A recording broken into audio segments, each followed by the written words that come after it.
पहले टुंडा और अब यासीन भटकल की गिरफ्तारी से देश की सुरक्षा एजेंसियों को बड़ी कामयाबी मिली है। इंडियन मुजाहिदीन का फाउंडर मेंबर यासीन भटकल अब सुरक्षा एजेंसियों की हिरासत में है। 12 धमाकों के मास्टरमाइंड यासीन की रक्सौल से हुई गिरफ्तारी को एक बड़ी कामयाबी माना जा रहा है। इसी के साथ सवाल उठने लगा है, क्या यासीन भटकल की गिरफ्तारी के बाद हिंदुस्तान में आतंकी संगठन इंडियन मुजाहिदीन का वजूद खत्म हो जाएगा?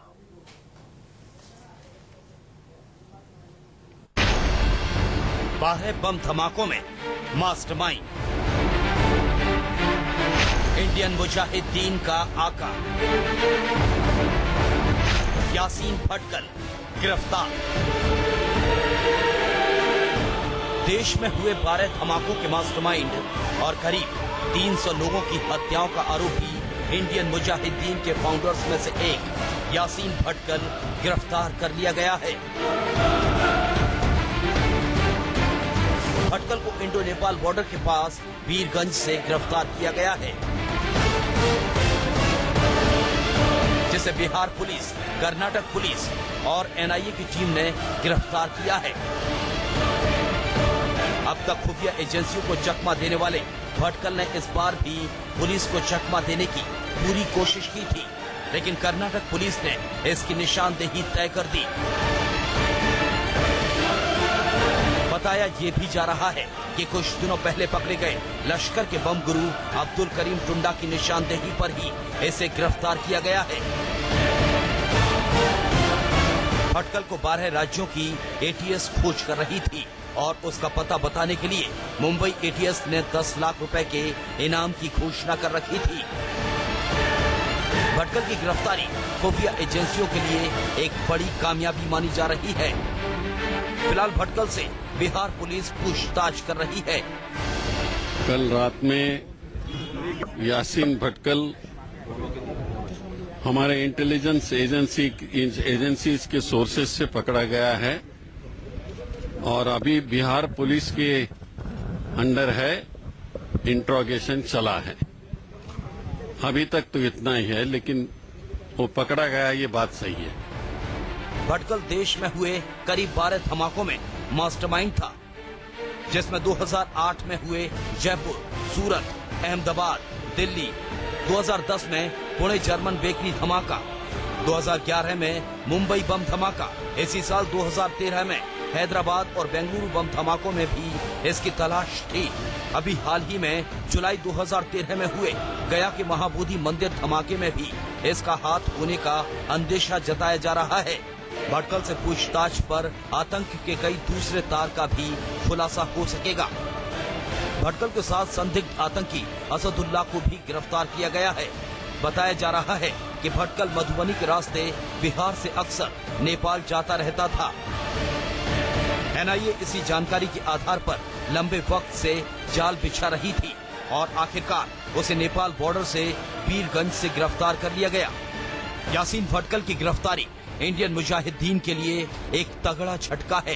पहले टुंडा और अब भटकल की गिरफ्तारी से ये भी साफ होने लगा है कि पाकिस्तान और दूसरे आतंकी संगठन नेपाल को आतंक के बहुत बड़े गढ़ के तौर पर इस्तेमाल कर रहे हैं।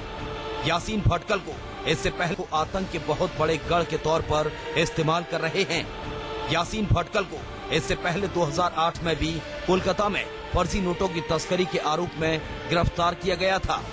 तब इसने बड़े ही शातिर तरीके से पुलिस को चकमा देकर अपना नाम मोहम्मद अशरफ बताया था और 1 महीने में जमानत पर बाहर हो गया था। नेपाल बॉर्डर से एक अपने आप में बहुत बड़ी कामयाबी है, क्योंकि ये बहुत बड़ा मोटिवेटर था, लॉजिस्टिक प्रोवाइडर था, एक्सप्लोजिव बनाने इसने सीख लिए थे और इसने बहुत लोगों को इंडिया में ट्रेन कर दिया था एक्सप्लोजिव बनाने के लिए, इसलिए इसको पकड़ा जाना भी मुश्किल होता था। ये अपने आप में एक बहुत बड़ी कामयाबी है। हुलिया बदलने में माहिर कर्नाटक के रहने वाले भटकल को पकड़ने के इस ऑपरेशन में बिहार, कर्नाटक और एनआईए के साथ दिल्ली पुलिस स्पेशल सेल भी शामिल है। पिछले करीब 7 दिनों से भटकल को इंटरसेप्ट किया जा रहा था। खुफिया एजेंसियां लगातार उसे ट्रेस करने में लगी थी और आखिरकार उसे गिरफ्तार कर ही लिया गया। अमिताभ ओझा के साथ ब्यूरो रिपोर्ट, न्यूज़ 24। आतंक के आका यासीन भटकल की गिरफ्तारी के बाद बिहार के एडीजी रविंद्र कुमार ने क्या कुछ कहा, सुनिए। बिहार पुलिस और एनआईए की टीम ने मिलकर नेपाल सीमा के पास रक्सौल में इन दोनों की गिरफ्तारी के लिए अपनी योजना के अनुसार कार्रवाई की गई, जिस दौरान 2 व्यक्तियों को नहर चौक रक्सौल के पास सुबह हिरासत में लिया गया। इन दोनों व्यक्तियों की बाद में पहचान मोहम्मद अहमद सिद्दी बप्पा उर्फ यासीन भटकल तथा असदुल्ला अख्तर उर्फ हड्डी के रूप में की गई, जो इंडियन मुजाहिदीन के सरगनों में से एक है। गिरफ्तारी तो हो गई यासीन भटकल की, जिसे इंडियन मुजाहिदीन का फाउंडर मेंबर माना जाता है, सबसे बड़ा आतंकी, इस देश का दुश्मन, जिसने देश के अलग अलग हिस्सों में 12 धमाके किए हैं पिछले 5 साल में। उसकी गिरफ्तारी के बाद अब सवाल यह है, क्या इंडियन मुजाहिदीन का वजूद खत्म हो जाएगा, देश में आतंकी हमले कम हो जाएंगे? इसी पर बातचीत करने के लिए हमारे साथ विक्रम सिंह जी हैं, जो कि उत्तर प्रदेश के डीजी रह चुके हैं। हमारे साथ जनरल राज काद्यान है और राम नरेश प्रसाद सिंह, जो कि आईबी से रिटायर्ड हैं सीनियर अफसर के तौर पे। स्वागत है आप सभी का। पहला सवाल आप ही से है विक्रम सिंह जी, 5 साल आखिर क्यों लग जाते हैं एक ऐसे आदमी को गिरफ्तार करने के लिए, जो कि देश का मोस्ट वांटेड आतंकी माना जाता है? देश का शायद ही ऐसा कोई राज्य होगा जहां इसने ब्लास्ट ना की हो और जहां ये घूमा ना हो, उसके बावजूद देश के अंदर 5 साल लग जाना इसे गिरफ्तार करने के लिए। आपको हैरानी होती है विक्रम सिंह जी? जी, ये देखिए, कोई सामान्य गिरफ्तारी नहीं है। ये गिरफ्तारी तब संभव है जबकि इसको लश्कर तैयबा का, आईएसआई का पूरा सहयोग और समर्थन प्राप्त था। ये न केवल पाकिस्तान और बांग्लादेश जाता था, बल्कि खाड़ी के देशों में इसका आवागमन प्रमाणित है, नेपाल से इसका आवागमन प्रमाणित है। इन परिस्थितियों में गिरफ्तारी कोई बहुत सहज नहीं थी, और जब आज इसकी गिरफ्तारी हुई है तो जिन्होंने किया है, NIA, IB, Bihar police, Delhi police, Karnataka police, वे सब बधाई और प्रशंसा के पात्र हैं। चलिए ठीक है, मान लेते हैं बड़ी कामयाबी है। बिल्कुल सही कह रहे हैं आप, बड़ी कामयाबी है, क्योंकि जिस इंडियन मुजाहिदीन ने पूरे देश को हिला रखा था, उसके फाउंडर मेंबर का, यासीन भटकल का पकड़ा जाना बड़ी कामयाबी है। जनरल काद्यान, आपको वाकई लगता है कि अब देश में आतंकी हमलों में कमी आएगी? लश्कर और बाकी हिजबुल मुजाहिदीन और जैश ए मोहम्मद जो बाहर बैठ के, पाकिस्तान में बैठ के, इंडिया में इस तरह के लोग, इस तरह के संगठन ढूंढते हैं ताकि इंडिया में आतंक फैला सकें, अब उनको थोड़ी जद्दोजहद करनी पड़ेगी, उनका काम मुश्किल हो जाएगा हिंदुस्तान में आतंक को फैलाना? देखिए, पहली बात तो ये सही है कि ये जो गिरफ्तारी है, ये एक हमारी इंटेलिजेंस और सिक्योरिटी एजेंसी के लिए बहुत बड़ी कामयाबी है, और वो हमारे सबकी तरफ से बधाई के पात्र हैं। दूसरा, ये फाउंडर मेंबर थे। फाउंडर मेंबर हमेशा वही होते हैं जो वैभवशाली हों, जो करिश्मेटिक हों, और जब तक वो सीन पर रहते हैं तो जो सेकंड रंग की लीडरशिप है वो सामने नहीं आती है। तो ये जरूरी नहीं है कि इनके गिरफ्तारी के बाद ये पूरे आतंकवादी हमले कम हो जाएंगे या खत्म हो जाएंगे।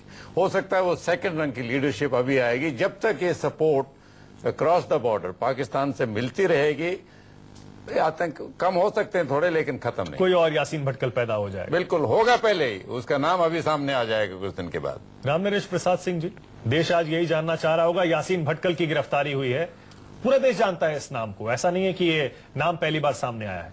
इसकी गिरफ्तारी के बाद आपको लगता है इंडियन मुजाहिदीन कमजोर होगा, और कितना कमजोर होगा? मैं तो इसके उल्टा कहूंगा कि इसकी गिरफ्तारी के बाद एक सतर्कता बढ़ानी चाहिए और बढ़नी चाहिए, क्योंकि ये गिरोह जो है, ये पूरे देश में मॉड्यूल ऐसा तैयार हो गया है, और ये बहुत इम्पोर्टेंट फाउंडर मेंबर था, इसलिए रिटेलिएशन की संभावना बढ़ जाती है। तो जैसा आपने कहा कि अब कोई ब्लास्ट होगा कि नहीं, और कोई दूसरा यासीन भटकल होगा कि नहीं, ओसामा बिन लादेन के बाद वो मर गया, तो क्या ओसामा बिन अलकायदा खत्म हो गया क्या?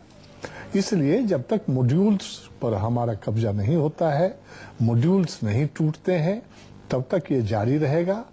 और बल्कि आप कह रहे हैं कि खतरा बढ़ सकता है, क्योंकि हो सकता है इंडियन मुजाहिदीन के साथ ही यासीन भटकल के उसे छुड़ाने की कोशिश भी कर सकते हैं। नहीं, छुड़ाने की कोशिश तो करेंगे, संभव नहीं दिख रहा है, लेकिन ये अटैक्स, बॉम्बिंग जो है रिटेलिएशन के लिए, जब ये मार खाते हैं तो ये एक रिटेलिएशन करें, इसलिए सतर्कता बढ़ानी चाहिए। ये संदेश देने के लिए जनरल कादियान के यासीन भटकल की गिरफ्तारी से इंडियन मुजाहिदीन को कोई फर्क नहीं पड़ता है, देखिए हम आज भी ताकतवर हैं, इसीलिए ब्लास्ट करके संदेश दें। नहीं, वो कोशिश करेंगे, फर्क पड़ेगा थोड़ा बहुत कुछ दिन के लिए, लेकिन फिर ये तो एक ऑर्गेनाइजेशन उसने खड़ी करी है, उसमें और भी लीडर होंगे जो अभी शायद पर्दे के पीछे हैं। कुछ पाकिस्तान में, कराची में इसी के गांव के 2 भटकल और हैं, रियाज और इकबाल, दोनों भाई। कुछ हद तक शायद झटका लगेगा, लेकिन ये मानना कि इसकी वजह से हमले खत्म हो जाएंगे, ऐसी बात नहीं है। सपोर्ट जब तक उनको मिलती रहेगी, ये भी तो ISI ने इसको, ये LET का हिस्सा था, ये तो इंडियन आर्म था LET का, तो वो जब तक चलता रहेगा ये हमले तो चलते रहेंगे। विक्रम सिंह जी, आप तो उत्तर प्रदेश के DGP रहे हैं, ये बताइए नेपाल के साथ जो बॉर्डर लगता है, अक्सर वहां सवाल उठते हैं कि वहां फ्री मूवमेंट है, बहुत से ऐसे आतंकवादी हैं, बहुत से ऐसे लोग हैं जो देश के दुश्मन हैं, वहां से देश में आते हैं और वापस नेपाल चले जाते हैं। आप खुद कह रहे थे कि ये शख्स ऐसा है जो दुबई और खाड़ी देशों में भी गया है, वहां इसकी प्रेजेंस रजिस्टर्ड है। आपको लगता है कि ज्यादा फोकस वहां करने की जरूरत है? बिल्कुल आप ठीक कह रहे हैं कि नेपाल बॉर्डर उत्तर प्रदेश के 550 किलोमीटर, बिहार के साथ लगभग इतनी ही बड़ी और पश्चिम बंगाल के साथ भी बड़ी लंबी सीमा नेपाल की भारत के साथ है। और विगत लगभग 7-8 वर्षों में इस सीमा में कुछ अभूतपूर्व परिवर्तन हुए हैं, जिसपे और ज्यादा प्रकाश हम नहीं डालेंगे, क्योंकि कुछ नए प्रकार के पूजा स्थल, भारतीय जाली मुद्रा, इसका आवागमन, तस्करी से हथियार और मादक पदार्थों का आवागमन, चोरी के वाहनों का आवागमन, और यहां तक कि जो एक बैंक है जो पाकिस्तान के हबीब बैंक के साथ, जिसके साथ पार्टनरशिप है, हिमालयन बैंक के रूप में पूरे बॉर्डर पर हवाला और नकली भारतीय करेंसी के आवागमन में जो पूरा सहयोग और समर्थन देता है। और जो इस प्रकार के आपराधिक तत्व हैं, उनको भी किसी न किसी रूप में हबीब बैंक की जो प्रॉक्सी प्रेजेंस नेपाल में है, हिमालयन बैंक के रूप में, उससे इनकी मदद होती है। नेपाल बॉर्डर आज सबसे बड़ी एक चिंता का विषय है और इसको सैनिटाइज करना एक परम आवश्यक होगा राष्ट्रहित में। एक और सवाल है, और सवाल ये है, आपसे पूछूंगा राम नरेश प्रसाद सिंह जी। कहा जाता है यासीन भटकल भेष बदलने में बड़ा माहिर था, इसको जहां भी खतरा महसूस होता था भेष बदलता था और वहां से फरार हो जाता था, लोगों को चकमा बड़े आसानी से दे देता था। ये मैं कह नहीं सकता कि भेष बदलने में कितना ये होशियार था, लेकिन इतना मैं जरूर कहूंगा कि ये जिस उम्र में और जिस कारण से 30 साल का जिस उम्र में और जिस कारण से अपने बाप से भी झगड़ा करके ये इस्लामिस्ट बना है, आतंकवादी बना है, ये डिटर्मिनेशन का आदमी है, बहुत डिटर्मिनेशन का आदमी है।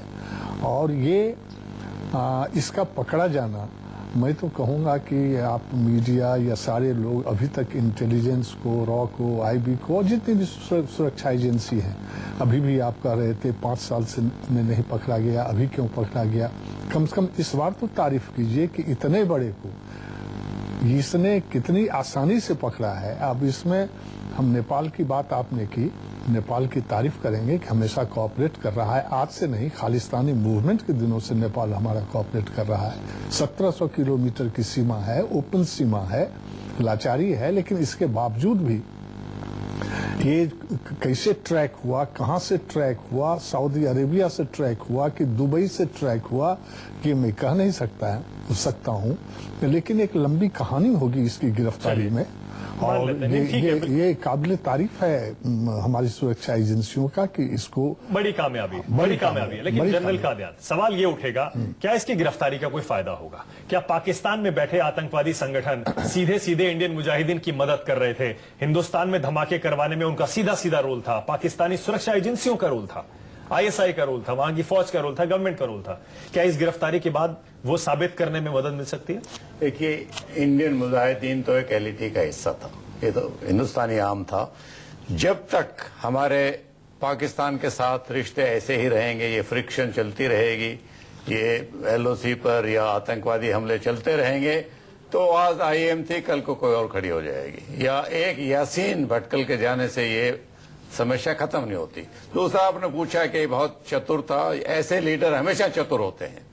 और इसीलिए होते हैं। दूसरी बात, पहले जो निकला था उससे फिर हम उसी बात पर आते हैं कि हमारी नेशनल जो एजेंसीज हैं उनमें कोऑर्डिनेशन की कमी है। इसीलिए वो एनसीटीसी की जो बात पहले चली थी वो अभी भी दबी हुए, उसका खड़ा होना बहुत जरूरी है। और इस वक्त खबर ये आ रही है कि यासीन भटकल का डीएनए टेस्ट कराया जाएगा। जैसे हम पहले भी बात कर रहे थे, यासीन भटकल भेष बदलने में माहिर है और इंडिया का मोस्ट वांटेड आतंकी माना जाता है, दाऊद इब्राहिम के बाद शायद, और हाफिज सईद के बाद। लेकिन ये हिंदुस्तान में गिरफ्तारी इसकी हो चुकी है। अब उसकी पहचान को सुनिश्चित करने के लिए उसका डीएनए टेस्ट करवाया जाएगा। लेकिन सवाल अब ये उठा रहे हैं हम, सबसे बड़ा सवाल, टुंडा और यासीन भटकल गिरफ्तार हो गया, लेकिन दाऊद इब्राहिम क्या गिरफ्तार होगा? आपसे पूछ रहा हूं राम नरेश प्रसाद सिंह जी, आपको लगता है दाऊद इब्राहिम की गिरफ्तारी संभव हो पाएगी? दाऊद इब्राहिम को जिस ढंग से पाकिस्तान ने प्रोटेक्ट करके रखा है, अगर पाकिस्तान के साथ कुछ अगर हम ताकत नहीं दिखावें तो दाऊद की गिरफ्तारी मुश्किल होगी। और चूंकि पाकिस्तान ही उसको कंप्लीट ओसामा बिन लादेन की तरह उसको छिपा के रखा हुआ है, इसलिए उसकी गिरफ्तारी थोड़ी, लेकिन उसका नेटवर्क कुछ और देशों में फैला है, खाड़ी देशों। उसका नेटवर्क अगर वो ट्रैवल करता है, अगर वो ट्रैवल करता है, कुछ देश हैं जो हमारी मदद करना शुरू किया है, अगर वो बाहर जाता है तब संभव है उसकी गिरफ्तारी हो जाए। पाकिस्तान में तो उसकी सीधी गिरफ्तारी नहीं हो सकती है, क्योंकि पाकिस्तान से भारत आता नहीं है और पाकिस्तान में ओसामा बिन की तरफ प्रोटेक्टेड। जनरल कादिर, आपका कमेंट, क्या दाऊद इब्राहिम प्रैक्टिकलिटीज देखते हुए सारी, आपको लगता है कभी हिंदुस्तान की गिरफ्त में आएगा? देखिए आगे क्या होगा, काफी हद तक इस पर भी मुनस्सर होगा कि वो यासीन भटकल को किस तरीके से इंटरोगेट कर पाते हैं। अगर ये हार्डकोर टेररिस्ट है तो शायद ज्यादा खबर नहीं देगा, लेकिन हमारे पास तरीके हैं इसको ब्रेक करने के लिए। अगर ये ब्रेक हो जाता है, जैसे टुंडा हो गया, टुंडा ने काफी खबर उन्होंने बहुत इंफॉर्मेशन दी है, तो आगे की गिरफ्तारियां चाहे वो दाऊद हो या बाकी आतंकवादी हो, वो आसान हो जाएगी। लेकिन बात फिर हम वही आते हैं कि पेड़ की टहनियां कटती रहती हैं, जब तक जड़ उसकी चलती रहेगी वो टहनियां दोबारा आ जाएगी। ये तो सब टहनियां हैं, बिल्कुल सही। जब तक वो जड़ पाकिस्तान उसको सपोर्ट करता रहेगा, ये तो आज यासीन भटकल है, कल कोई और आ जाएगा नाम।